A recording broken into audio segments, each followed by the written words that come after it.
Agora você vai ficar por dentro de tudo o que acontece na Baixada Santista, no Brasil e no mundo. No ar, ponto a ponto, a informação em primeiro lugar. A apresentação, Eduardo Lucas, com participações de convidados especiais.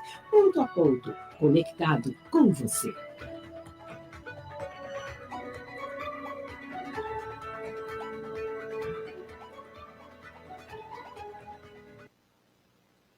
Olá, bom dia, 8h41, começando mais uma edição do nosso Ponto a Ponto aqui pela Rádio Star News, também pelo Facebook, pelo YouTube, pela nossa plataforma radiostarnewsantos.com.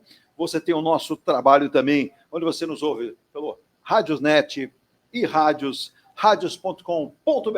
Você vai sempre nos ouvir com muita qualidade em áudio e vídeo também, né? Então, você já sabe, você acompanha diariamente das 8h30 da manhã até as 10 horas da manhã as informações da Baixada Santista, do Brasil e do planeta. Aqui sempre com informações e com comentaristas de primeira linha. Para que você possa entender, hoje, segunda-feira, 13 de janeiro de 2025, começando uma edição do Ponto a Ponto no Dia Internacional do Leonismo. Aí você vai falar, o que é leonismo? Vale lembrar que este é um marco voltado para a organização de serviços aí do mundo, que são os famosos Lions Club, que fazem um trabalho social bastante importante e servem aí como um grande balizador para muitos dos nossos queridos políticos e autoridades que pouco fazem pela população, mas que se apresentam também para fazê-lo. Em nome de Muniz Logística, soluções em comércio exterior. Também Enge Plus, consultora incorporadora. A qualidade faz a diferença. Do grupo a Enge Life, a caçulinha do grupo que traz o conceito Smart, sempre com grandes opções para que você possa investir menos e adquirir no imóvel sempre com qualidade. Também M Rocha Contabilidade, a sua contabilidade para pessoa física ou também jurídica.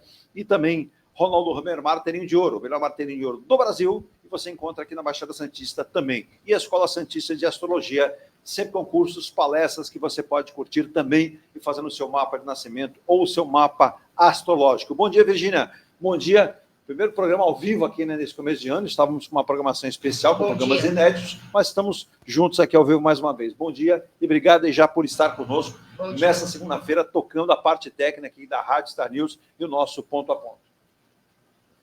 Telefone, bom dia. Por gentileza. 13-998-05-8709, repetindo, 13-998-05-8709. E agradecendo as muitas emissoras de rádio pelo Brasil que fizeram contato conosco no final de ano, parabenizando aqui os nossos programas, programação e tudo mais que nós produzimos aí ao longo de 2024. Mas deixa eu saudar aqui, primeiro programa do ano ao vivo com ele, nosso querido doutor Emílio Puime, advogado, competente, especializado em previdência social, direito do consumidor e outras coisas mais que advogado não dá para ficar apenas uma área apenas de atuação, senão abrir o leque, o setor acaba engolindo esse profissional. Não é o caso, doutor Emílio. Bom dia, doutor Emílio. Espero que tenha passado um bom Natal, um bom Ano Novo, esse começo de ano que já começa bastante agitado, muitos problemas de violência, problemas com enchente em Minas Gerais, aqui no nosso litoral sul, em Peruíbe, incêndios gigantescos em Los Angeles, na Califórnia, estão destruindo demais. A gente vai comentar esse e outros assuntos. Bom dia. Bom dia, Eduardo. Bom dia, Virgínia. Bom dia, ouvintes, internautas. Vamos lá, mais um programa fantástico. Sem dúvida nenhuma, né? E saudando também aqueles que já mandaram o nosso abraço aí no final de semana, perguntando se hoje... Não, temos programa sim. E lembrando, vamos ter alguns programas ainda que foram solicitados pelos ouvintes que não deu para fazer no final do ano por agenda dos convidados, não pela nossa agenda, mas faremos sim. Como foi na última sexta-feira, né, Virgínia? O programa com o Lúcio Zé Bento, lá direto de Florianópolis, ele gravou conosco, ele fez o programa conosco, mas muita gente pediu para que faça do Rio de Janeiro, do Espírito Santo, da Paraíba, da Bahia. Vamos tentar achar um companheiro de cada lugar desse para que nós possamos falar sobre esses e outros assuntos também, né? Alguns destaques do programa dessa segunda-feira aqui, vale destacar, doutor Emílio, meu querido amigo Emílio Puime. Antes de falar dos assuntos do dia, futebol, estamos com a Copinha São Paulo em andamento, os clubes tentando se reforçar para a temporada que será bastante movimentada, nem tanto para o Santos, né? O Santos tem o Campeonato Paulista e vai ter o Campeonato Brasileiro, mas novo treinador, o Pedro Caixinha, espero que seja uma caixinha de boas surpresas, mas a diretoria do Santos ainda está um pouco lenta no que tange aí a contratações e renovações de contrato, alguns foram renovados e outros nem tanto. Está com expectativa boa do Santos para esse começo, né? E final do ano que passou. Eu espero que sim. Pelo menos depois do atraso todo do planejamento, da desorganização, eles acabaram por contratar aí uma pessoa, um treinador muito bom, Sim. que tem uma visão positiva do futebol, ou seja, o gol é a coisa mais importante. Exato. Né, diferentemente do anterior. E a gente espera que tenha um CEO novo. Sim. Que o competente Santos, também. Parece que sim, parece que é uma pessoa bastante competente. E a gente espera que o Santos agora, esse ano, né, o treinador está aí procurando correr com o planejamento para iniciar o ano de uma forma positiva. É o que a gente ficou com a expectativa no final do ano, de muitas mexidas aí. Me parece que o presidente Marcelo Teixeira deu uma acordada ali, né? E acabou demitindo o Galo e outros profissionais. Me estranhou um pouco o Arzu. O Arzu é um grande preparador de goleiros, eu não teria tirado, mas já está conosco aqui, você já vê na sua tela também, né? Nesse novo sistema que nós estamos transmitindo, nosso querido Ailton Cláudio Ribeiro. Espero que tenha passado um ótimo Natal, grande ano novo, uma virada boa. Com certeza. E olha, desejar aí para todos, aproveitando mais uma vez, embora a gente já tenha passado 15 dias, mas já tenha tido programas aqui. O mês de janeiro vale tudo, viu? Eu acho que como a gente ainda está no primeiro mês, mais uma vez, um ótimo ano para todo mundo, saúde, paz, e que a gente consiga colocar o Brasil, pelo menos, se não nos trilhos, mas pelo menos no rumo certo. E salvo o engano, Emílio, no Brasil dá para dar feliz 25 o ano inteiro, né? Não, agora... A gente precisa desejar feliz ano novo para todo mundo o ano inteiro. Não tá fácil, não. Viu? Toda semana é bom. Tem um amigo meu que está morando fora, ele mora em Portugal, e diz assim: o Brasil não é para amadores. O Brasil é para profissionais. E quando a gente fala de políticos, a gente tem que falar, não é feliz de 2025, feliz de 2026. Por falar nisso, né? Vale lembrar, né? 2026, o governo aí um pouco enfraquecido em relação a esse fato, até porque a gente vai para o nosso intervalo, mas deixando só esse espetáculo aqui para dar um pouco de calor aí nos nossos ouvintes também, né? Lembrando que a gente sabe que o governo vai ter que se virar, e dinheiro é uma coisa que é importante para todos, né? E aí a gente percebe que o governo brasileiro vai, de uma forma ou outra, buscando recursos ou tentando achar esses recursos para melhorar, né? Mas, por exemplo, a inflação oficial do Brasil do ano que terminou 2024 foi de 4,83%, acima do limite da meta. Qual era o limite da meta? Era 3%. Só eles acreditaram que nós iríamos acreditar nisso também. Mas, porém, Emílio e Ailton, fica aquela coisa, né? 25 agora só se pensa, como disse o Ailton, em 26. Aí por que, Edu? Em 26, porque 26 tem eleições. Então fica esquerda, direita, centro, todos eles envolvidos naquilo. Quem será? Emílio, você é candidato à presidência ou não? Não, ainda não. O que eu já ouvi de nomes aí... De repente. Eu já ouvi Gustavo Lima, cantor. Já ouvi Michele Bolsonaro. Já ouvi aí Ailton, Pablo Marçal. Já ouvi Ronaldo Caiado. Olha. Nomes não faltam. Olha, só falta o Mickey e o Pato Donald. Mas aqueles, como eles não têm. E o Pateta, né? Eu ia falar que o Ailton sonegou um personagem. Não, e o Pateta. Os Patetas não. O Pateta tem de monte. Me desculpe os nossos internautas. Mas de vez em quando eu acho que nós fazemos o papel de pateta, né, nessa história toda, porque a gente acredita, acredita não, já tem que votar. Mas sabe o que me entristece dessa história toda? Eu acho que candidatos podem ter de tudo quanto for corrente, com tudo qualquer... O problema é que nenhum deles tem um projeto de país. Não. Tudo, são aventuras. Exato. Colocam os nomes, fulano tem popularidade, redes sociais, nas redes sociais, né? Aí o cara já se torna um candidato viável. Exato. Aí não é por aí, né? Em um país que tem tantos problemas sérios para tratar, caindo ponte lá não sei aonde, morrendo não sei quantos. Problemas agora em Minas Gerais, né? Sim. Que a Ipatinga, que acho que foram 10 mortes e tudo. Muita chuva. A gente vê que tudo bem, é muita chuva, mas a infraestrutura... Eu ia citar lá, todo mundo sabe que chove, faz sol, tem vento... Todo mundo sabe. Agora, Emílio e Ailton, me parece, que nem ontem eu acompanhava já à noite uma matéria falando de Los Angeles, da Califórnia. Nós estamos com incêndios horrorosos, né? Inclusive, vale destacar que na própria Califórnia já foram registrados lá inúmeras mortes, né? E muita gente lamentando esse fato que tem acontecido.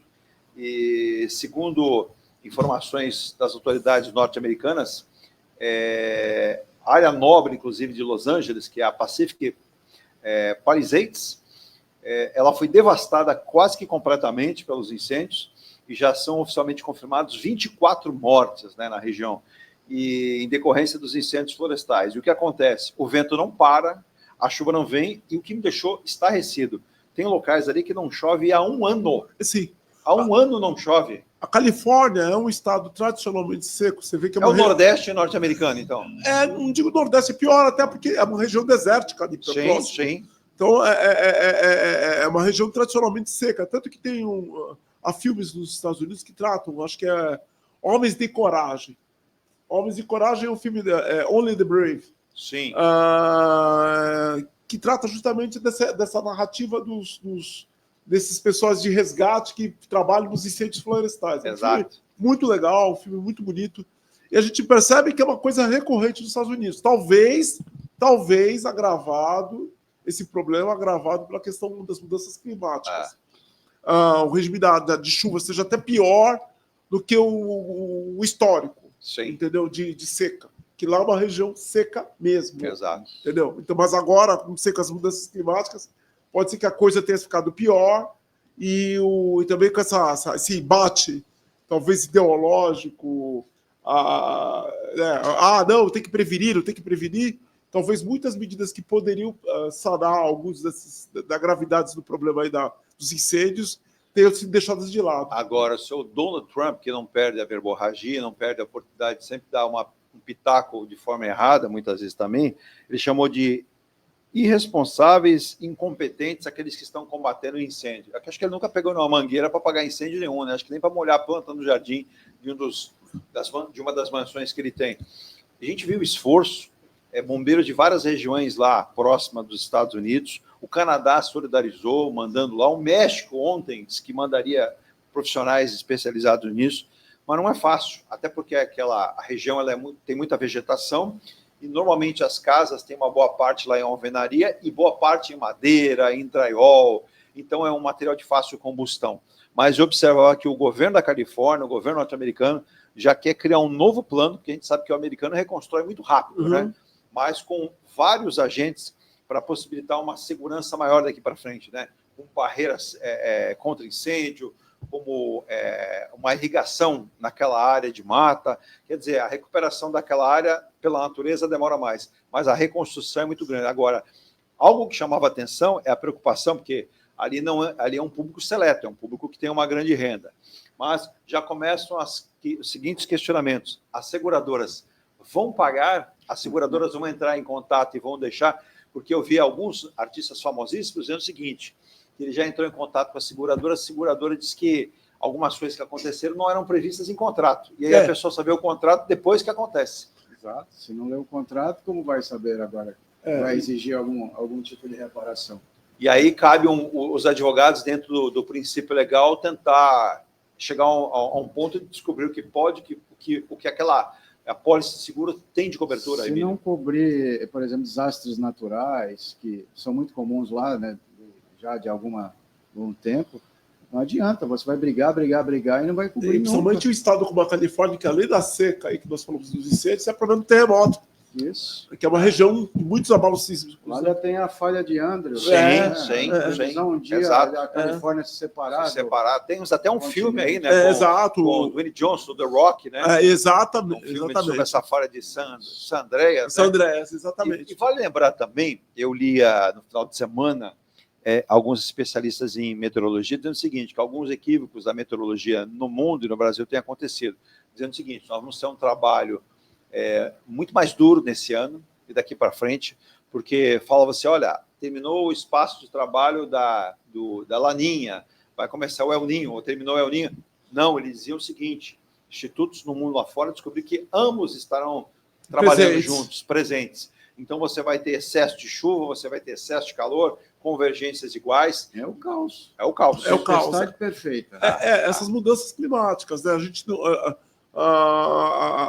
gente está perdendo um padrão de tempo, padrão, acho que talvez climatológico. Exato. Você vê que uma região como o norte do Brasil passou por uma seca violenta, ou passa ainda por uma seca violenta. Outras regiões, por exemplo, o sul, sudeste do Brasil, tem enfrentado chuvas. Acho que agora, nesse final de semana, aí, Peruíbe não, Itanhaém, né? Peruíbe.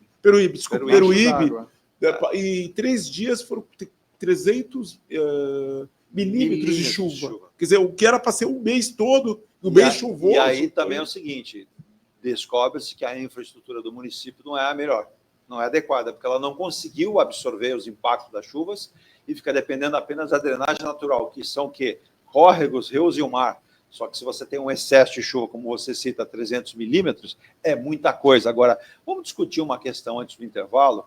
Nós tivemos eleições. Nós tivemos, inclusive, por exemplo, o município ao lado de Peruíbe, muito próximo que é Mongaguá, não pôde colocar o seu prefeito eleito pelas urnas para assumir a cidade. Foi o presidente da Câmara, por uma questão da justiça eleitoral. E aí o próprio prefeito ali dizendo, tem tanta coisa para fazer. O prefeito da cidade vizinha ali, a Mongaguá, Praia Grande, Alberto Mourão, dizendo que precisamos ter um choque, literalmente, de responsabilidade de toda a região, porque o problema meteorológico não cai só em uma cidade, ele cai em toda a região. O Emílio e Ailton, a gente percebe que nós tivemos a reeleição de vários prefeitos, eleição de alguns outros, mas quando a gente fala em infraestrutura, a gente viu anunciado aí na sexta-feira que passou agora, inclusive pegou muita gente de surpresa, o governo do estado de São Paulo lançou o projeto para a construção da terceira via, a terceira pista da rodovia dos imigrantes, projeto desenvolvido pela concessionária Ecovias e pelo Estado, que permitirá a circulação de caminhões e ônibus, então, somente, veículos não, aumentando em 145% a capacidade para esse tipo de veículo, sejam caminhões ou ônibus também, E o projeto prevê uma nova pista com um trecho de serra de 21,5 quilômetros de extensão, compostos prioritariamente por túneis que somam 17 quilômetros todos eles, sendo 80% dessa nova rodovia. Do trajeto, além de 4 quilômetros de viadutos, e um dos túneis terá cerca de 6 quilômetros de extensão. Será o maior do Brasil. Somente ano que vem, Ailton Emílio, o projeto executivo, que é o projeto final, será apresentado ao Tribunal de Contas do Estado e será feita a licitação para a contratação da empresa que fará essa obra ou das empresas. Eu estou falando de um ano, nós vamos passar 25 apenas esperando o projeto executivo ser finalizado. Essa é uma obra que, pelo governador Tarcísio de Freitas, só será entregue a partir de 2030, se nada de errado acontecer. O prazo que eu li foi 2031. Quer dizer, a segunda pista a pista de descida dos imigrantes, ela foi entregue em 2003, acho que março de 2003, se a memória não me traz. A segunda, A segunda. Então, quer dizer, nós estamos falando de 28 anos. Quer dizer, olha, 30 anos, 3 décadas praticamente, para você ter uma pista de descida, para caminhões e ônibus. Gente, que país, ou como diria aquele político há 50 anos atrás, que país é esse? Exato, mas aí, Emílio, até o que diz aí o Ailton, a gente fala de 30 ou 31, o governador deu uma informação, mas a gente sabe que não é assim. Eu vi alguns técnicos em obras públicas, é o seguinte, se houver uma interferência muito grande de chuvas, a obra atrasa, no mínimo 6 meses. Você tem perfuração de túneis, segundo ele, para evitar uma menor devastação no meio ambiente, para que os impactos sejam mínimos.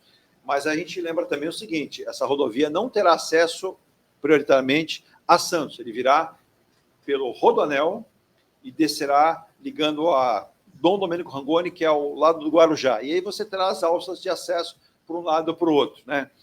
É pouco. Se a gente imaginar como muito bem fez a conta o Ailton, a gente não está sabendo fazer a infraestrutura ideal. Quem vai para São Paulo, por exemplo, pega imigrantes, ele percebe isso. Nós estamos tendo aí, ontem nós tivemos acidentes na Anchieta, com 7 veículos pegando fogo, em batidas sucessivas. Nós tivemos congestionamento nas 2 vias, no acesso a São Paulo, a capital. Nós tivemos paralisação por chuva, que aí fica com neblina, a visibilidade é pequena, para a rodovia. 26,5 km, na Anchieta, na Imigrantes, e algo parecido, 25.700 na Anchieta. O Emílio, é o caos, porque é o único acesso, ou os únicos acessos com o litoral. Nós tivemos recentemente aqui, agora, se a gente imaginar, uma debandada por conta dessa virose que tomou conta aí do final do ano para o início. Com diarreia, com vômitos, com estado, e aí o sindicato de bares, restaurantes, hotéis lamentando, que muitos cancelamentos aconteceram. Não faltou uma estratégia melhor, quer dizer, um planejamento, imaginar que todo mundo sabe, eu vou até citar a fonte, a Universidade de São Paulo, a USP, e a Universidade de Santa Cecília fazem todo ano, apresentam um estudo dizendo a qualidade das águas do mar. A balneabilidade São mais de 400 mil coliformes fecais, fora remédios, drogas. Então, Emílio, está na hora, parece que de movimentos, e Ailton, cobrar das autoridades, literalmente, ações, né? E não apenas depois que acontece, porque ficou assim, será que a água da Sabesp? A Sabesp de pronto vai dizer, não, a nossa água é testada seguidamente, todos os dias ela é testada, não é a nossa água, né? Então ficou aquilo ali, é o gelo que foi feito, mas peraí, o gelo é feito com água. E aí descobriu-se que um mar muito poluído, uma série de fatores acabaram chegando, né, no problema final, que é o nonovírus lá. O norovírus, né? O norovírus que foi descoberto.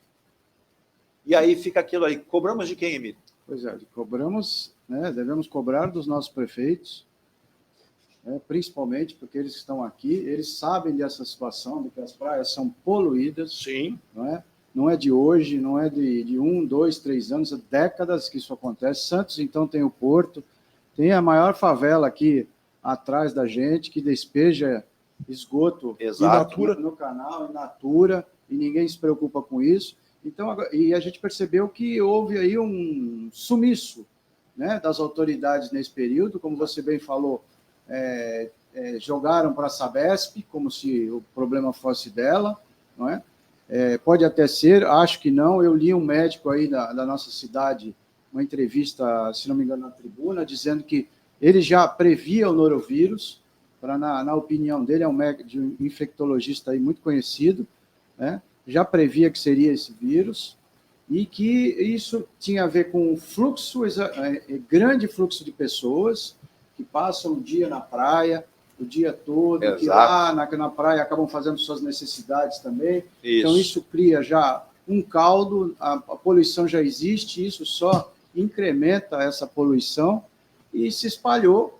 Pode ver que Guarujá e Praia Grande foram as cidades... Os focos principais, né? Onde o fluxo maior de pessoas, sim, né, vão sempre para lá.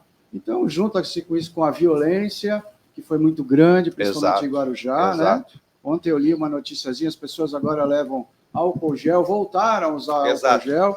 Como no tempo da pandemia. Não deveriam nem ter deixado. Não. Esse é um hábito que tinha que ser solidificado na vida das pessoas. Mas consolidado. Consolidado. E então também escondendo, não levando telefones celulares, não levando nada, porque a violência está descontrolada. Exato. Tem a doença. E as autoridades? Porque os prefeitos é que são a linha de frente. Eles deveriam ter vindo a público e dar pelo menos um comunicado conjunto. Olha, estamos aqui juntos fazendo alguma coisa para tentar minimizar, porque o caos já estava colocado, né? Todo mundo se preocupou com as eleições e esqueceram que é verão, que tinham férias, que muita gente vem para cá e deu no que deu. E vem aí logo, né, no mês de março, que janeiro voa, né? Hoje nós somos dia 13, o carnaval, né?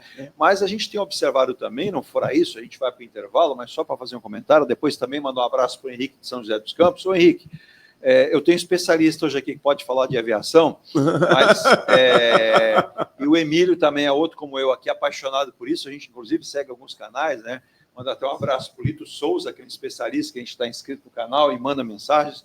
Muita gente perguntou, poxa, aí na Baixada Santista vocês não têm aeroporto nem aeródromo. Na verdade, temos. Nós temos, por exemplo, o aeródromo de Itaém, que hoje está praticamente subutilizado. É do Estado, né? A administração estadual, né? Mas na verdade ficou deixado de lado, né? Porque a Petrobras mais uso fazia ela e deixou de lado, que é uma pena, é um pecado. Nós poderíamos ter o Complexo Andaraguá, que o atual prefeito agora, Alberto Mourão, está tentando fazer que volte a sair do papel, né? A discussão do Estado e do governo federal também. E nós temos a base aérea de Guarujá, que está em obras para uma qualidade de balizamento, de terminal, de pista, né? Mas muita gente sugeriu, e o Henrique lá de São José dos Campos perguntou em relação a como eu vi, né, o acidente lá de Ubatuba, que vitimou, então, somente, espero que fique por aí, né, que já foi muito essa perda do piloto, o Paulo Seguetti, lá que faleceu, com 55 anos, muito experiente, mas vi vários pilotos, ex-pilotos, até comandantes comentando que o erro humano pode acontecer. Não era para crucificar o piloto, mas... E aí eu, observando, conversando até com pessoas que vivem no litoral, mandar um abraço para o Zica também, né? O Zica que vive lá no litoral sul, ele diz, olha, a pista de Ubatuba é uma pista complicadíssima. Por quê? Você tem uma pista com duas cabeceiras, né? Você tem o lado da serra para o mar e você tem do mar para a serra. O que acontece? Se você tiver baixo teto, que é visibilidade, e você tiver um avião turbohélice, você consegue descer com certa facilidade. No caso desse avião, dessa família que estão todos internados em São Paulo, foram transferidos de dois Guatuba para adultos e uma criança. Duas crianças. Duas crianças. São marido e mulher. E os filhos. O estado mais grave é da esposa e de um dos filhos. Mas ele dizia o seguinte, qual foi a opção do piloto? Ao invés dele descer lado da praia para o lado da Serra do Mar, ele optou pelo contrário. Ele pegou o lado da Serra do Mar para a praia. Só para entender, a pista lá tem 940 metros de comprimento. Quando você faz o sentido praia-serra, 940. Quando você faz serra-praia, ela vai para 530. Sim. Então, quer dizer, você desce já quase um pouco antes do meio dela. E era um avião, Ailton? A jato. A jato. Sim. Ele E tem um uma avião velocidade com uma de pouso maior. Maior e pista molhada. É pista molhada e a pista mais curta. Por quê? O que acontece? Como tem a serra, a pista encurta em 380 metros, mais ou menos, Isso. por conta da rampa. O avião não pode fazer como a gente vê nos filmes, o porta-aviões, que aqueles aviões de guerra, eles chegam e jogam praticamente o avião na pista. E depois eles são seguros por cabos. Exato, mas Ele desce... numa pista comum civil, o que acontece? O avião tem que fazer uma rampa suave. Só que do que ele faz essa rampa mais suave, ele tira 380 metros. E que pode ser uma diferença. Que é uma diferença. Eu ouvi, Ailton, alguns comentários que ele precisaria do mínimo de 750 metros para fazer essa aterrissagem. É outra coisa. É lógico, você limpa, vai apurar as causas. Sim. Isso aí a gente.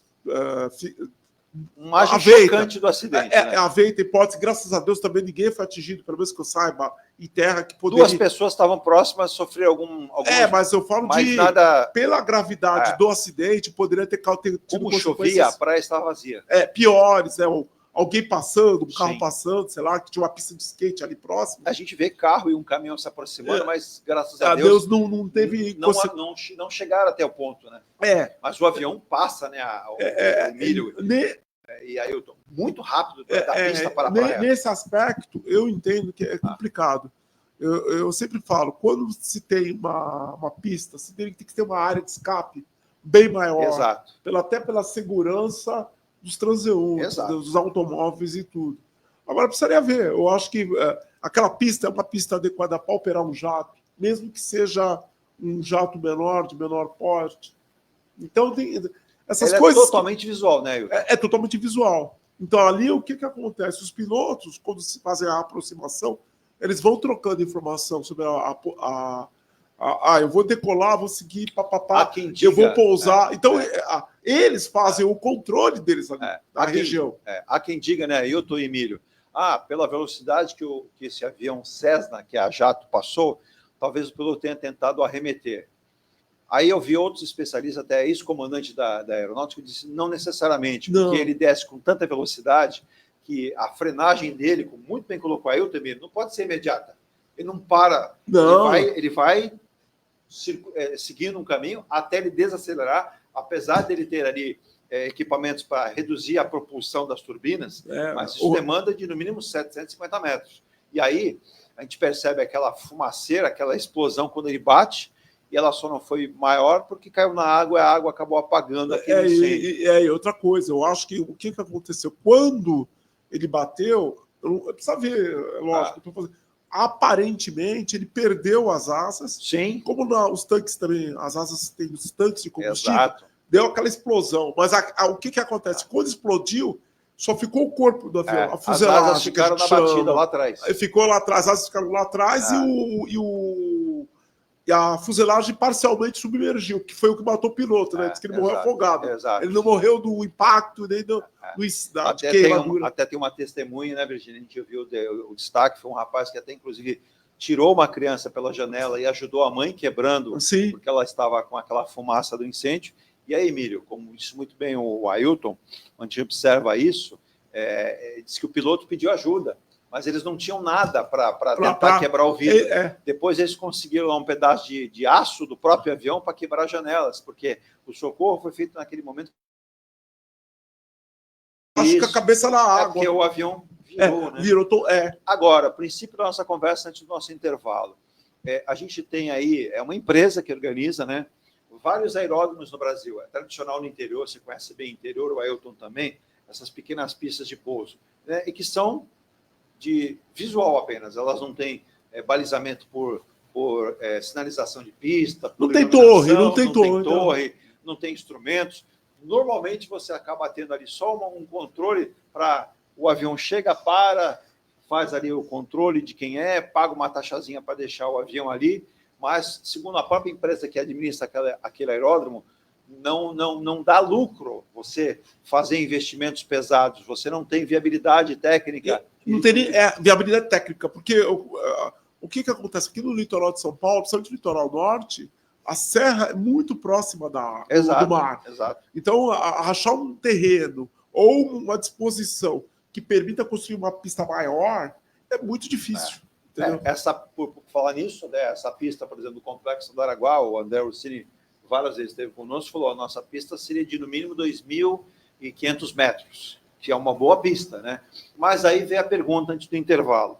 Alguns especialistas, vi pilotos, vi até um piloto bastante conhecido, também vi pessoas que são de empresas aéreas, dizendo o seguinte: num avião daquele porte, porque é a jato, porque tem turbinas, você tem a 10 minutos dali um maravilhoso aeroporto, que é o de São José dos Campos, por que não optar por São José dos Campos, que teria todo o acompanhamento? E aí vem uma questão que é bastante considerável, né? Normalmente esses pilotos, quem quer jogar um avião para morrer? Ninguém. Você quer preservar a aeronave, a sua vida e dos passageiros. Mas há uma cobrança daqueles que são os donos da aeronave. Eu quero chegar no meu destino logo, eu quero ir para o litoral, eles iam de Goiânia.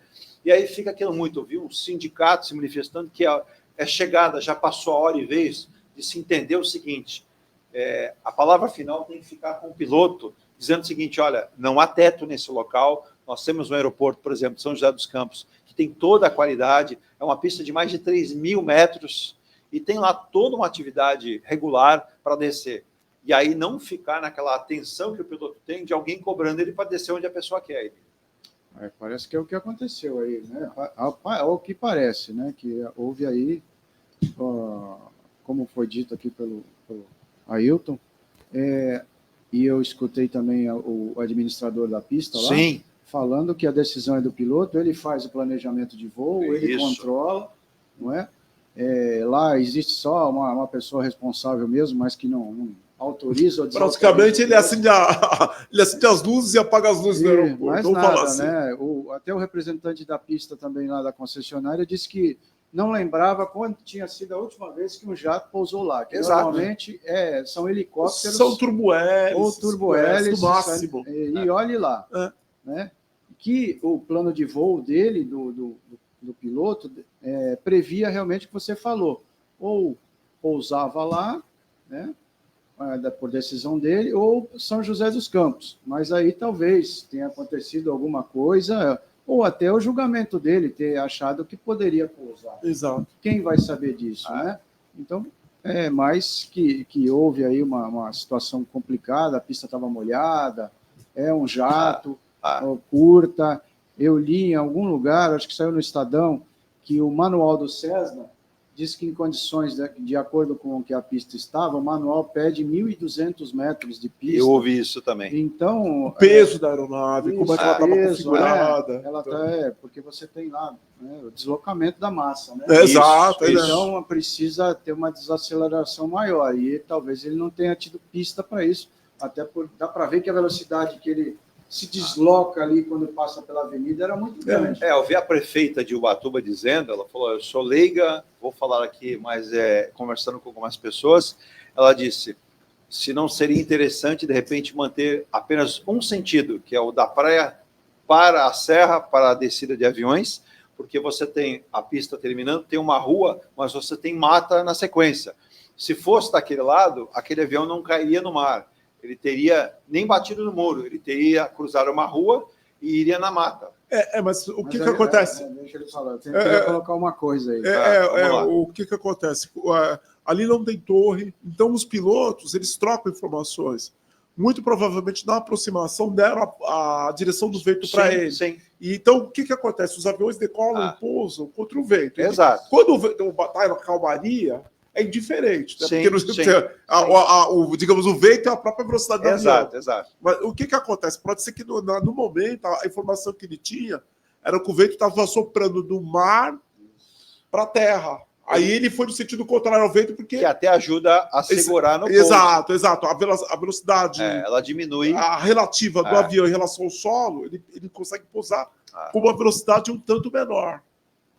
Mas isso aí precisaria ver tudo o que aconteceu, tudo que se passou. Mas provavelmente a tomada de decisão do piloto foi com base nisso daí. Agora, veja só. Então, agora a gente vai para o intervalo mesmo, né? Só lembrando o acidente do Eduardo Campos, que o piloto não conhecia muito bem a pista da base aérea de Santos, e ele iria descer, chovia, o tempo completamente encoberto, e qual foi a informação que ele recebeu por rádio, né, do operador lá da torre de Guarujá, que não opera por instrumentos, mas comunica em rádio. Sim. Olha, a nossa observação é que nós estamos sem teto, chove, pista molhada, não seria interessante você descer. Tente fazer um sobrevoo, localizando-se melhor e visualmente que você consiga enxergar a pista. Sendo assim, possa descer. O piloto, segundo a indicação da época, né, que eu acompanhei, inclusive, em emissora de televisão, que trabalhava, foi descer e percebeu que não teria visibilidade para terminar a pista. E, na dúvida, ele arremeteu. Sim. Só que ele arremeteu do seguinte lado, ele arremeteu para o lado de Santos, que era o exato, na direção que ele tinha. Por isso que o Comair não permite a construção na Ponta Praia de prédios acima de 40 e poucos andares, até por conta disso. Mas aí, Emílio, não fica muito claro que é hora de rever também vários aeroportos, aeródromos em relação à cabeceira de pista, ao que o Ailton colocou muito bem, uma área maior de escape. A gente ouviu a área maior de escape em rodovia, na pista de Fórmula 1. Um avião, ele vem acelerado com a velocidade, ele precisa, no mínimo, se a gente imaginar, falou assim, 750 metros para ele poder fazer a descida, mas eu comungo da opinião daqueles que falaram mais de 1.000, porque ele vem numa velocidade constante, né? E aquilo ali, com o peso da aeronave, ele vai para frente. Então, você coloca em risco a aeronave, os seus passageiros e o que tem em torno desse aeródromo, né, Emílio? Porque pelas fotos aéreas, ali é um bairro residencial. Exato. Ali é um bairro residencial, então não tem muito o que fazer ali. Áreas de escape? Não tem áreas de escape. Olha, a pista para aquele lado, ela termina exatamente ali. Acho que tem 200 metros de mato e a praia. Então... Olha, para você ver, em Congonhas, em 2007, já teve aquele acidente da TAM, que foi pavoroso. Exato. Morreram fez um prolongamento da cabeceira da pista, né, num sistema diferente. Trocaram o peso da pista. Mas, quer dizer, é que é difícil hoje falar, vamos tirar Congonhas dali, vamos portar aonde, né? Mas você vê, já exige uma certa reflexão. Agora, imagine esses aeroportos que tem uma infraestrutura bem mais, digamos, precária, mais simples, né? Só tem uma pista e um rádio. Tudo rádio, bem, oferece como... aí. Não, os pilotos vão trocando informações. Como é que tá o vento? Sabe? Aí, eu vou fazer isso, eu vou fazer aquilo. Fica naquele aquele chat. Tem uns canais aí no YouTube de aeroportos e que você pega alguns sistemas, você pega aí alguns sistemas de rádio. Você vê muitas vezes uma aeronave pedindo autorização dentro do plano de voo para descer em tal aeroporto. Sim. E aí você vê a cabine de comando, de controle do aeroporto, dizendo o seguinte: aguarde um instante, fala aquele linguajar e diz o seguinte: eu pediria que você fizesse mais um sobrevoo, porque nós temos um avião em prioridade para descer. Sim. E aí, essa aeronave que quer descer, ela faz mais sobrevoo em torno da pista para que essa outra aeronave desça, né? E acontece muitas vezes o quê? O que aconteceu com o avião da Lamia. O sujeito não abasteceu de forma correta, imaginou que daria, e o que acontece? Ele falou, tragédia, né? Ele falou, não, eu vou chegar, eu vou até ter pouquinho combustível, mas o avião vai meio que planar, e eu consigo descer. O que aconteceu? Ele pediu autorização para descer, a controladora disse assim, no momento não, nós temos o avião em emergência. E ele também estava em emergência, só que ele não falou. Não falou. Omitiu. O que aconteceu? Esse avião de emergência desceu primeiro, ele teve que dar mais uma, acabou o combustível. Entrou em pane elétrica. Ele já tinha feito aquilo antes, o piloto, e é fogo, né? Quando não se toma medidas assim sérias, estritas em aviação, o resultado é trágico. falando do caso da Lamia. Né? Infelizmente, por isso, né? O Henrique lá perguntava, né, Henrique? Hoje, o que está acontecendo com esse aumento de renda do pessoal do agronegócio? Então, o que está acontecendo? Muita gente está comprando aviões, porque... Não, diz que esse avião dessa família, que é uma família que trabalha na agropecuária, no negócio, havia sido comprado para o transporte de uma pessoa com uma doença, com câncer da família, para transportar. Então, não tinha ali uma compra desse avião para... Inclusive, esse avião, quando foi descoberto agora, ele não havia o registro de fretamento. Ele não foi comprado para finalidade de fretamento. Não, mas era particular mesmo. Era particular. É como o caso do Galeazzi, aquele que faleceu, que a família toda morreu lá no Sul, no Rio Grande do Sul. Era um avião da família, de uso particular. Então, mas existe uma licença, né, o Ailton, necessária junto às autoridades aeroviárias para que ele possa... E a única licença que tinha sido concedida para ele era o transporte de uma pessoa doente de um local para o outro. E ele não tinha a liberação, era um avião que pode... Para transporte regular de passageiros de pessoas. Então, você tem que ter uma licença regularmente feita e renovada, né? Mas, às 9h22, nós vamos ao intervalo. Nós vamos comentar muito aqui também sobre a nossa economia, né? Que é a economia no Brasil em desaceleração e sem margem para gastos. O governo se coloca em uma encruzilhada para os 2 últimos anos do governo Lula. Vamos esperar um milagre? O que irá acontecer? O governo terá de adotar novas medidas para estimular a economia, Emílio. E olha, o que foi feito em 2024 parece que não deu muito resultado e a gente vai ao intervalo e vamos comentar muito sobre isso, tomando aquele cafezinho. Virgínia, vamos ao intervalo, eu vou colocar muito açúcar. Senão eu falo uma bobagem. Não, porque não está fácil. E olha, eu vi muita gente, inclusive ontem a Virgínia até ali uma notícia, né, Virgínia? A M. Dias Branco, né, que é uma empresa tradicionalíssima, gigantesca. Fechou uma fábrica de biscoitos. Exato, fechando, que fabricava ali para várias empresas da marca, né? E enxugando, só ali são quase 500 colaboradores, e a gente percebe que a economia não ajuda. E a economia não ajudando, muitas empresas vão mudando. E depois o Ailton também fala, pois o sindicato do qual o Ailton ainda é dirigente, né, o sindicato... Nós tomamos posse. Na última quinta-feira. Na última quinta-feira. O presidente Elias Carneiro, né, assumiu a presidência aí por mais 3 anos. 3 anos. Sim, da DS São Santos. Até aí estava indo tudo bem, mas ele deu a seguinte declaração.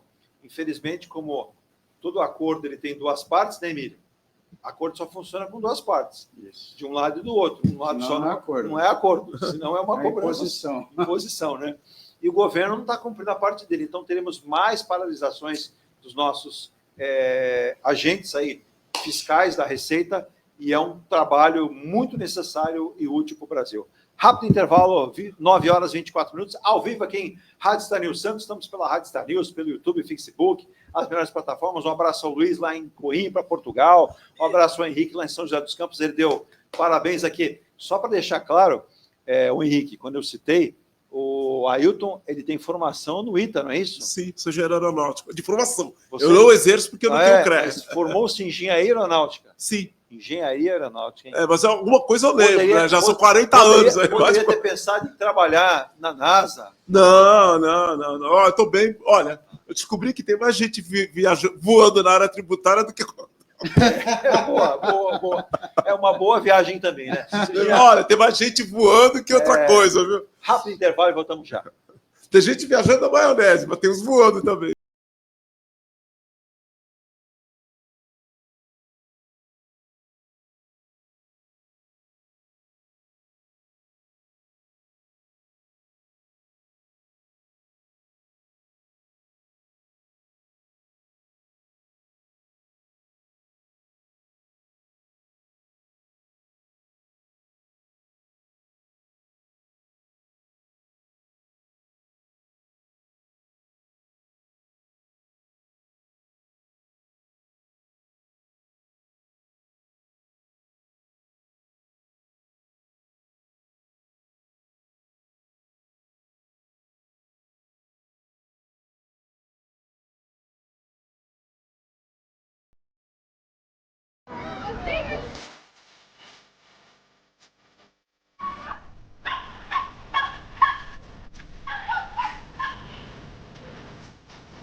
Venha morar na quadra da praia. Residencial Ilha de Malta. 2 ou 3 dormitórios, terraço gourmet e até 120 meses para pagar. Lazer completo com academia, piscina, salão de festas, de jogos, grill e brinquedoteca. Plantão de vendas no local. Avenida Almirante Cochrane 32, Canal 5, Santos. Construção e incorporação em G Plus. Acesse engeplus.com. Consultoria Contábil.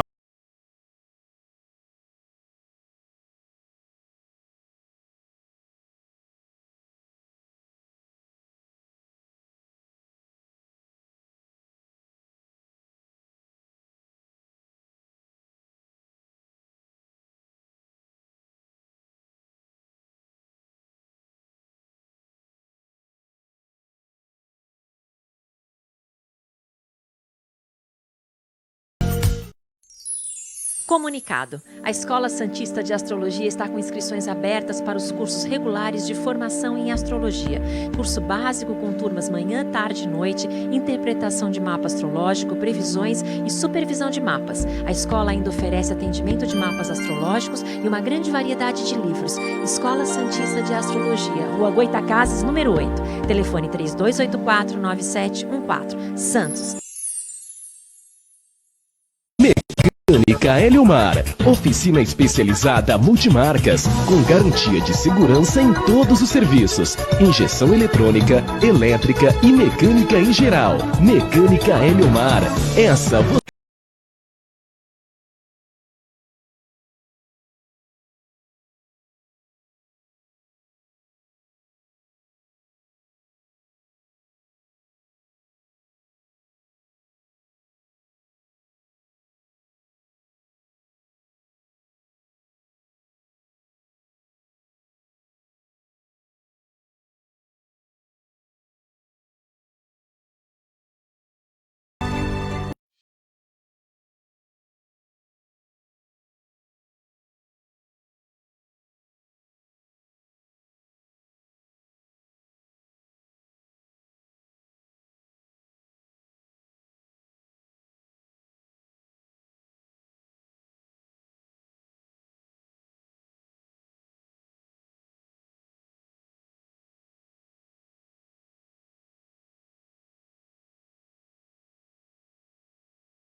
Logística. A confiança conquistada em mais de 2 décadas é consequência dos excelentes resultados obtidos diariamente.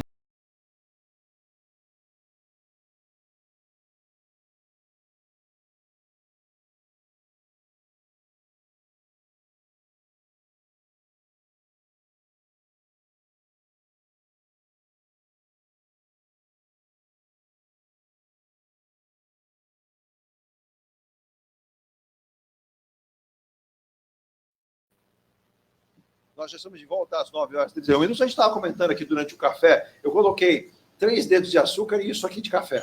Não está fácil para ficar calmo, viu? Pensar que vou virar apicultor, criar abelha, porque aí vai ter mel tem bastante doce, açúcar, não está fácil. A gente até comentava aqui, por exemplo, se você pega uma notícia aqui, puxa, Edu, estou voltando à minha atividade profissional nessa segunda-feira, dia 13, não caiu numa sexta, 13 na segunda é melhor, né? Quando caiu na sexta é complicado, né? Como é na segunda, vamos lá, vamos voltar. Mas esse seria no jornal assim, né?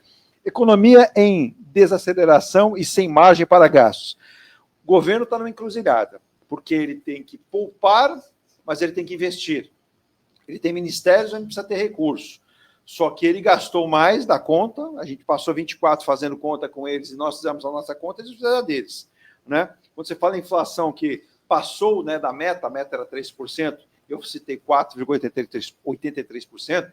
Aí, final de semana, chegou na sexta, até a gente recebeu aqui no e-mail da rádio, no WhatsApp, várias pessoas que são MEIs, dizendo assim, não vou mais ser MEI, não vou ser mais porcaria nenhuma. Eu vou cobrar tudo em dinheiro, só aceito em dinheiro vivo, não vou mais ter conta em banco, vou guardar em casa, debaixo da geladeira. Eu tenho um amigo meu que ele fez uma caixinha que ele guardava o dinheiro atrás da geladeira. Porque ele falou, quem é que rouba a geladeira numa casa? Ninguém. O cara vai abrir para ver o que tem dentro, não atrás. Né? Então eu escondo o dinheiro lá. Agora eu já entreguei o lugar. Eu não falei exatamente o lugar que ele coloca, mas enfim. O Ailton, você que é auditor fiscal da Receita Federal, aposentado, o Emílio até comentava aqui, muita coisa se colocou, a imprensa também tem parte disso de responsabilidade.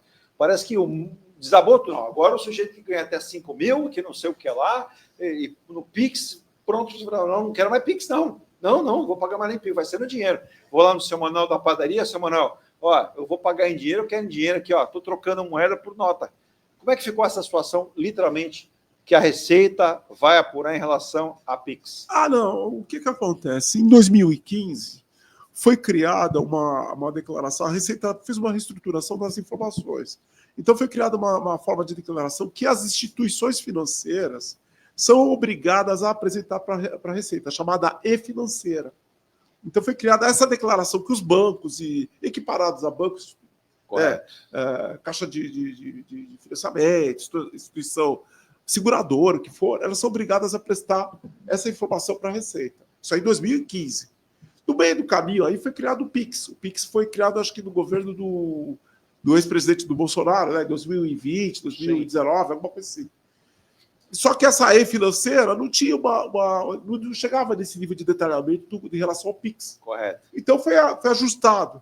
Por quê? Porque, veja bem, se não se coloca para os bancos, a partir do quanto eles são obrigados a informar, teoricamente, até uma pessoa que teve uma transação de R$100, eles são obrigados a informar. Então foi criado um piso para essa informação. Aquele cidadão que teve abaixo de 5 mil no mês de movimentação, não precisa informar. O cidadão que teve o valor, né, baixo. Então foi criado um piso, até porque para a Receita não faz sentido ficar controlando aquelas pessoas de baixa renda, que não tem nada. Exato. Não tem nada que eu digo, não tem suporte financeiro para se fazer um acompanhamento, uma necessidade de fazer acompanhamento delas. Então, o que a Receita fez? Só atualizou isso. Mas a Receita, desde 2001, quando foi a Lei Complementar 105 de 2001, que autorizou a Receita em havendo uma irregularidade, um suposto indício de evasão fiscal, pedir as informações dos bancos, desde 2001 a Receita já tem essa possibilidade. O que a Receita está fazendo? Ela simplesmente está otimizando os dados agregados, ou seja, os totais, para eventualmente confrontar se aquela pessoa tem declaração de imposto de renda, não tem, mas para os valores mais altos. A Receita não vai chegar e vai ficar pedindo informação, vai ficar processando. É que criou um medo, né, o mercado não. E as pessoas. Isso aí se chama um gerenciamento de risco. Porque, veja bem, olha a situação que fica também para o governo brasileiro, para a administração pública. O cidadão nunca entregou declaração de renda, mas tem uma movimentação de Pix de 1 milhão por mês. Quem controla isso? Quem tem obrigação? A Receita Federal. Mas lei. Ainda existe gente que faz isso? Ou... Não, tem. Os controles têm esses controles. Esses controles, a partir de 2001, eles começaram a ser... 2001, eu estou falando de 24 anos atrás, estou falando de agora. Eles começaram a ser otimizados, vão ser aperfeiçoados. É curioso. Aí o Emílio, com experiência como advogado, e a gente percebe muitos casos quando há a morte de um ente querido de uma família, lá era o patrono da família, e as pessoas falam assim, não, mas a gente tem essa casinha que mora aqui, tinha um carrinho com 20 anos e tinha um sítiozinho em Juquiá. E aí, quando o advogado, ele necessariamente precisa levantar tudo, ele começa a descobrir que não era uma casinha, ele tinha umas 20 casinhas, ele não era só o sítiozinho em Juquiá, ele tinha várias outras propriedades, e aí descobre-se o seguinte, que ele tinha algumas contas, né, com dinheiro, e também tinha um volume tal que não estava depositado, que não era nem declarado imposto de renda. E aí cria-se uma animosidade entre a família, e é claro que aí todo mundo vai achar que a Receita Federal e o governo são desonestos. E, na verdade, não é, né, Ailton? Porque aí você tem, o Ailton, ou a Emílio, você tem que trabalhar em conformidade. E o advogado, por isso que o advogado fica de cabelo branco, Emílio. Porque é muita coisa para resolver e as pessoas muitas vezes não querem entender. Exato, às vezes não querem entender. Né? Elas querem resolver o assunto do inventário, querem que a propriedade passe para o nome delas, mas aí tem outras situações burocráticas que precisam ser regularizadas antes disso.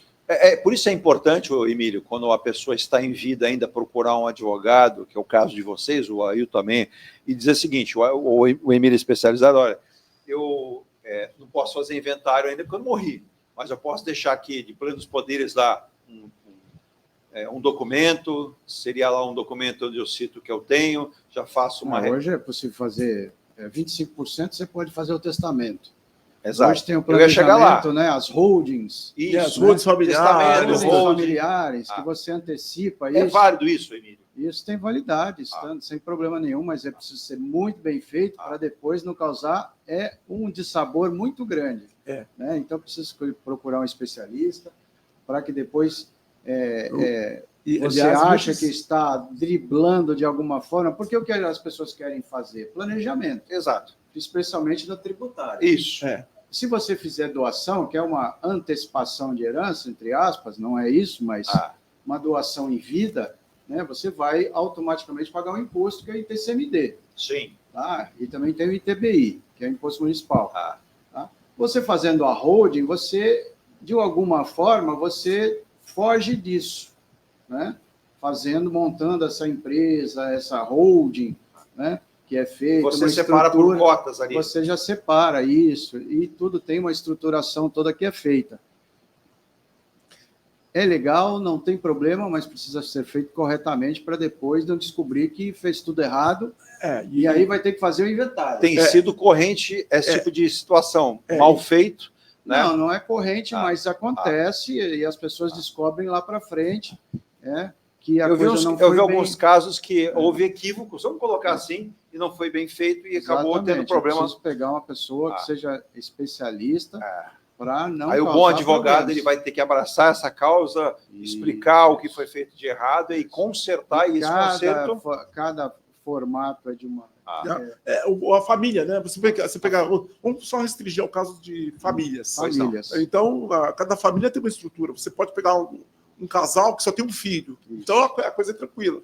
Você pode ter casais com 7 filhos. 7 filhos. 7 filhos de família, de pais diferentes. Quando tem 7 filhos numa família, ele separou-se, tem outra mulher e tem mais 4. Então, tem essa situação. Tem outra situação que os bens também não são só imóveis. São ativos financeiros, bens localizados no exterior. Então, tem toda uma... Tanto que agora... O primeiro trabalho é rastrear tudo. Uma notícia agora, por exemplo, a família do Silvio Santos, né, as herdeiras, eles entraram com uma medida para não serem... para não pagarem o ITCMD, né, o Imposto sobre Herança, dos bens localizados no exterior. Tadinha, né? Porque 400 milhões, acho que de dólares. E elas falaram que ficaram apenas com, acho que 6,4 bilhões, né? Mas a Receita Federal não importa. Você pode fazer inventário de bens no exterior. Pode e deve, né? Pode. Então, e essas contas, né, que seriam até, eu não sei se são verdadeiras ou não, se isso bate ou não, disseram que o Silvio Santos poderia ter contas em paraísos fiscais, né? E essa é uma das questões. É essa mesmo. E paraíso fiscal normalmente não se declara aqui, né? Não, eles são... Que acho que o Estado, para a crise, tinha expectativa de receber o ITCMD, entendeu?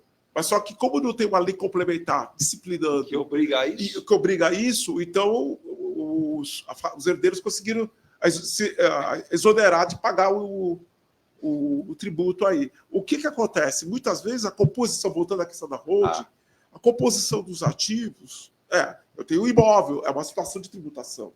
Eu tenho ativos financeiros, eu não tenho imóveis, só tenho aplicação financeira.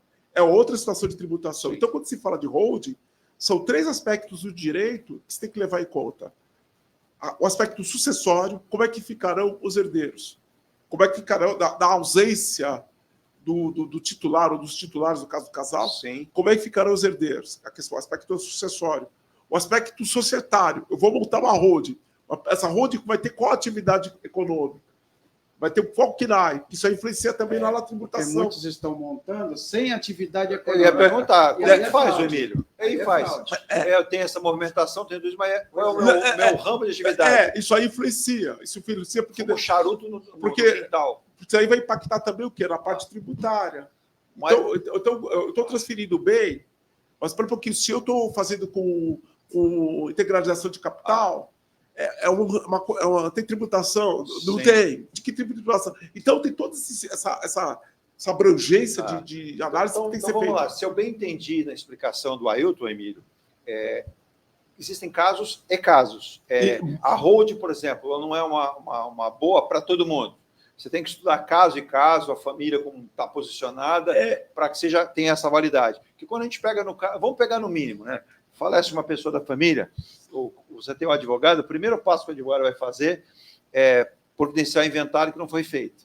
Aí dentro daquilo a pessoa pergunta assim, bom, mas peraí, apareceu aqui que eu tenho que fazer? Isso até eu mesmo perguntei para o Emílio, viu, gente? Não é fato que eu estou chutando aqui, não. Eu mesmo fiz.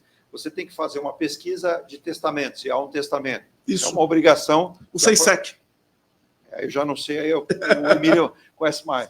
E aí você também. Mas as pessoas falam, caramba! E elas começam. Por isso que é importante, nesse primeiro momento, já ter um advogado. O advogado vai elucidar, vai transmitir os caminhos, tirar as dúvidas, e ele precisa também deixar isso bem claro.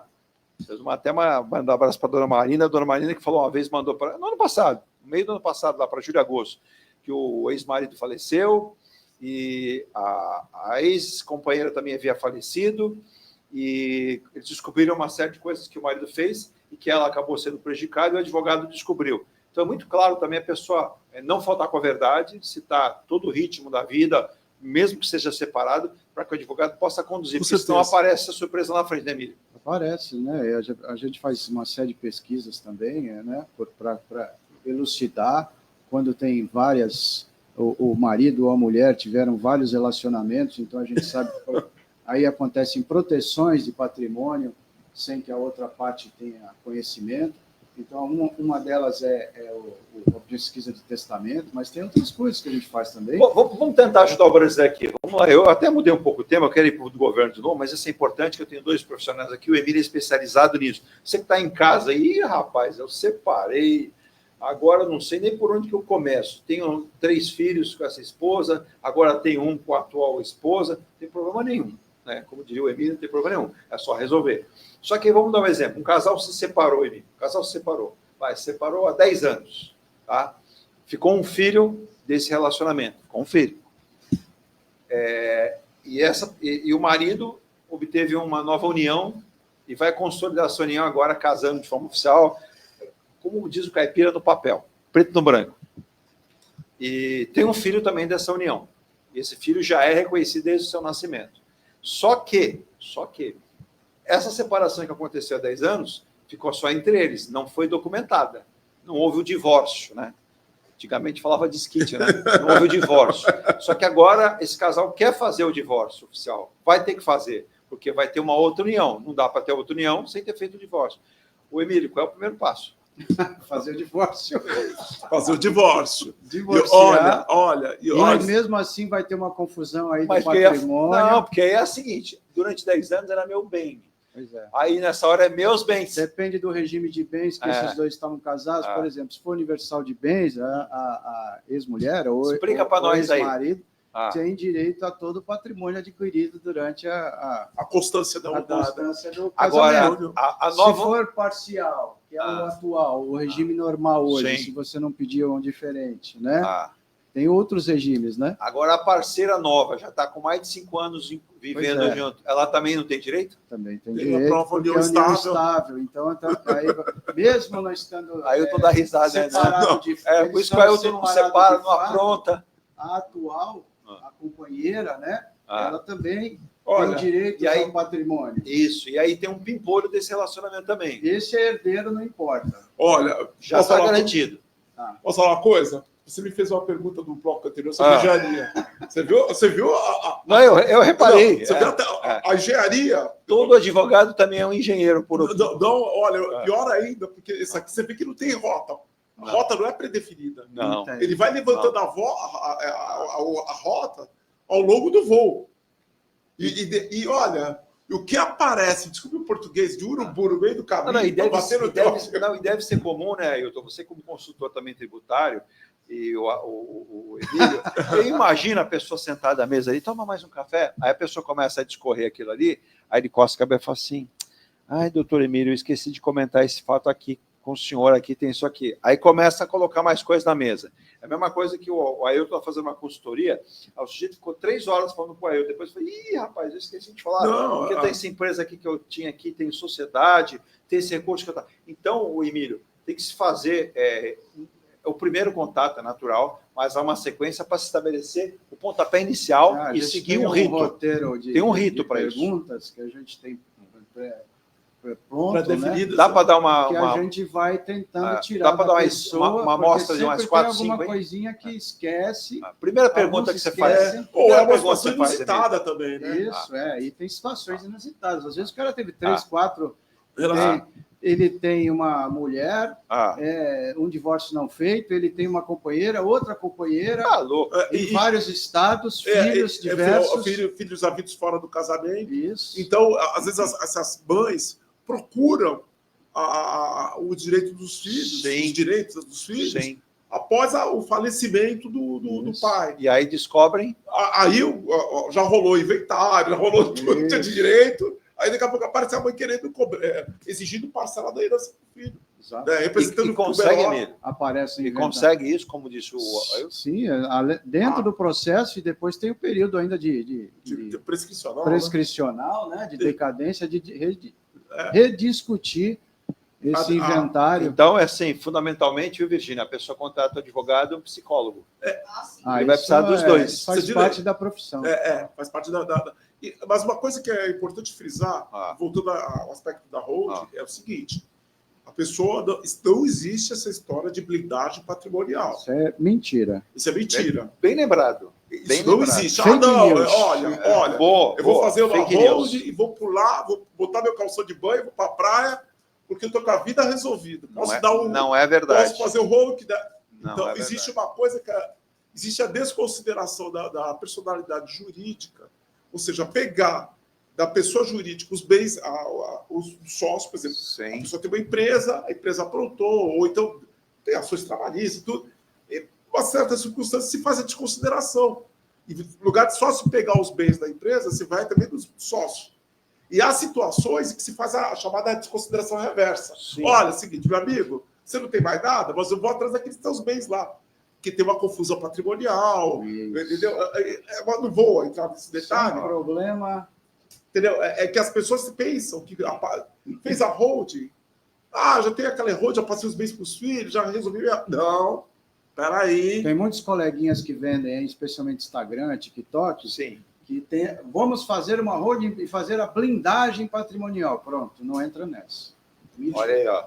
Olha o recado do doutor Emílio e do doutor Ailton aqui, né? Não caia em pegadinhas. Não é só pegadinhas. É aquela questão.